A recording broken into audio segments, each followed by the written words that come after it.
What's going on, gooey gang? Welcome back. So this video is going to be about having better positioning in your gunfights. I'm not going to waste your time. I'm going to get into it. So basically, positioning in your gunfights is going to be essentially just where you are when a fight takes place. If you're in the middle of the hallway when the gunfight happens, that's your position. If you're by this door, that's your position. It's really simple. All right, so basically, the next tip, our first tip, is going to be maintain control. All right, so basically what I mean by that is you're going to want to play in essentially power positions that are going to give you the most advantage in a gunfight. So let's say we're right here. We're going to be by this door. This is what I consider a fairly decent power position in Yellow House, and the reason I say that is because you kind of have control over this whole area, the whole hallway, and kind of the kitchen as well. So this is kind of like the central area, and you have control over this whole kind of space because you're able to look down and shoot people.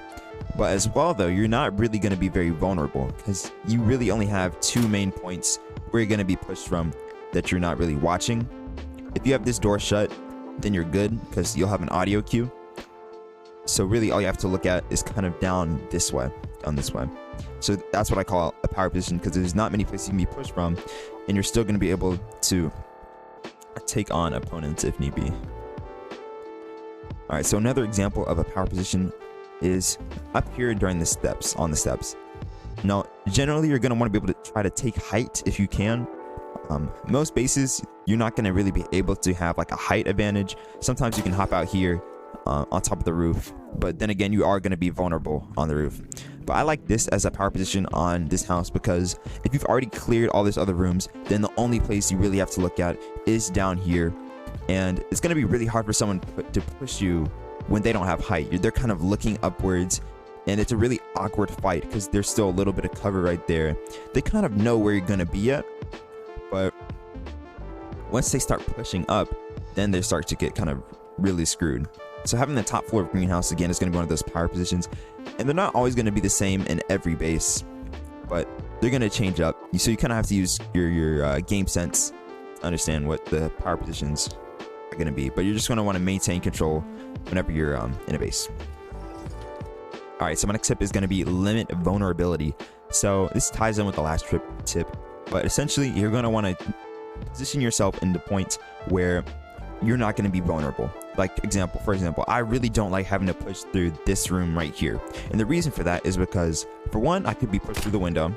I can be pushed from the back, and there's so many places where people can push me from. There's this door as well. Even if you keep this door shut, that's one room you don't have to worry about as much, but there's still this whole area, as well as from my right. And I only have control over this bottom portion, rather than this position where I have control over this area. So you really want to limit the ways that you can be shot from. You don't want to be placed in a vulnerable position. For example, another one could be just traveling through the yard. This whole area is a terrible spot because there's so many places where you can be shot from. That's 1, 2, 3, 4, 5, 6, 7 different spots we can be shot from. And this is why I kind of hate crossing through this backyard. So this is one of, again, a vulnerable position. You do not want to be in positions like this where you can be shot from a bunch of different angles. You want to limit it so there's maybe 1 to 3 at most positions where you can be shot from. Again, like, you're not always going to be able to limit that. Like, if you're crossing the road, you're going to be extremely vulnerable. There's going to be a bunch of different places where you can be shot from, and you can't limit them there. You can't limit every single spot where you could be shot, but you're going to want to try your best to kind of move from cover to cover if possible to try to limit your chances of being shot. All right, so my second to last tip is going to be understand the scenario. So a lot of characteristics in town kind of change often. So let me explain. So like, first we'll say nighttime. Let's change it to 0-0. It's going to be very dark out. We can't see much. So normally this position during daytime, it's not that bad. You know, you have a decent view of the area, but you're not that vulnerable here. You can kind of see a decent amount of space, and you're only going to be able to be pushed really from your back. But if it's nighttime,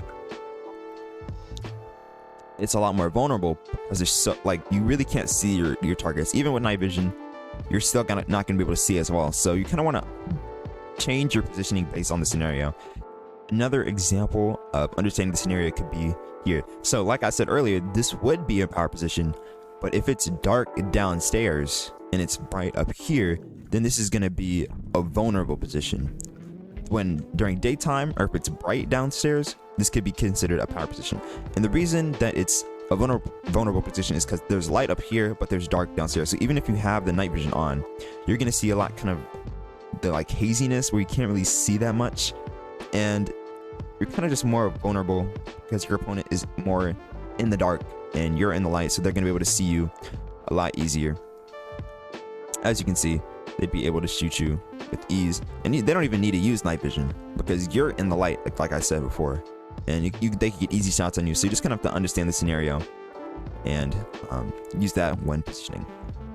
All right, y'all, so my last tip is going to be repositioning. So basically, you kind of want to take everything that I've spoken about before and kind of combine that into one. So essentially, repositioning is changing where you are. So let's say there's a target down here and you've been able to get a couple shots on them, but you weren't able to get the full finish. What you would do is try repositioning. This is where window hopping comes in. If you guys don't know how to window hop, essentially you press yourself up into the window, you turn around, and then you jump and press prone at the same time. Sometimes it can take a couple tries, but you're gonna want to jump and press prone at the same time.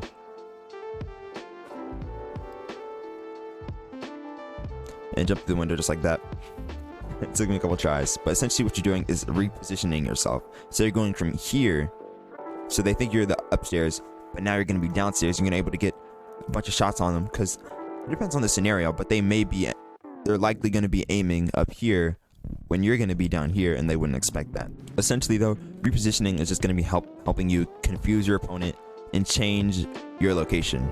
If you're fighting someone down here, you can get shots, kill him maybe there's another one. That's when you go around the side and then get a different angle on it from here. And you don't have to reposition every time you just get shots. You should really be repositioning every time you get a kill, depending on the scenario. But you always want to stay moving, because you don't want your opponent to come back and they know that you're going to be in the same spot as before. Instead, you're going to be at a different spot, you're going to be at a different angle, and you're going to be able to confuse your opponent. Alright, y'all, so hopefully this video helped y'all out. If y'all have any questions, please tell me in the comments below so I can explain it a little more. I haven't done too many of these types of tips and tricks videos, so if you guys like these, make sure tell me in the comments below. Tell me when I can improve and do better. And last thing, I know a lot of you guys kind of think it's a little cringy to do videos like these, but I only do them because people watch them. So don't hate on me. Hate on the viewers or something. I don't know. I'll see you on the next video. Stay gooey.